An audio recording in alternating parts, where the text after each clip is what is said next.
ஊடக சுதந்திரம்ல மெயினான 2 விஷயம் இருக்குது. அதுல ஒன்று வலுவான கருத்துக்களை வெளியிட்டு உரிமை.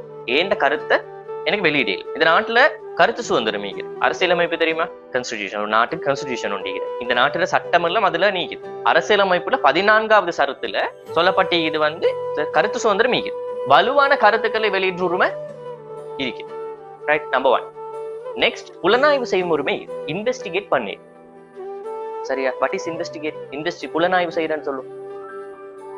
எஸ், உள்ளுக்கு என்ன சரி ஒண்ணு நடக்குதுன்னு சொன்னா புலனாய்வு செய்யல. அதுக்கு லிமிடேஷன் சீக்குது. ரைட்டா? உதாரணமா சிஎம் விஜய் அரசியல்ல எப்படி நடந்து கொள்றாரு, சரி, அவரோட பினான்சியல் விஷயம் எல்லாம் எப்படி, ஆக்டிவிட்டிஸ் எப்படின்றத எங்களை புலனாய்வு செய்யுது. அதுக்கு ஊடக சுதந்திரம் ஈக்குது.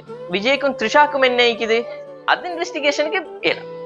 சரி, அது அவரோட சுதந்திரம். அதுக்குள்ள எங்களுக்கு கை வைக்கலாம். ஊடகம், நான் மீடியான்னு சொல்லி எங்களுக்கு அதுக்குள்ள எல்லாம் கூறேன்.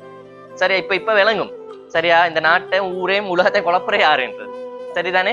அதுதான் மெயினான விஷயம். புலனாய்வு செய்யலும் அதுக்கான கிரைட்டீரியா வரும். ரைட்டா? எந்த அளவுக்குன்னு சொன்னா அதால தனிநபர் உரிமைகளை எங்களுக்கு மீற இயலா. இலங்கையில் அரசு டிபெக் அங்கீகாரத்துடன் மிக நீண்ட நாட்களாக இயங்கி வரும் ஒரே ஒரு தமிழ் மொழியிலான ஊடக கல்லூரியான JM மீடியா காலேஜில் இணைந்து பயணிக்க உங்களுக்கும் சந்தர்ப்பம். அழையுங்கள் 0777128 348. Justice moral media college.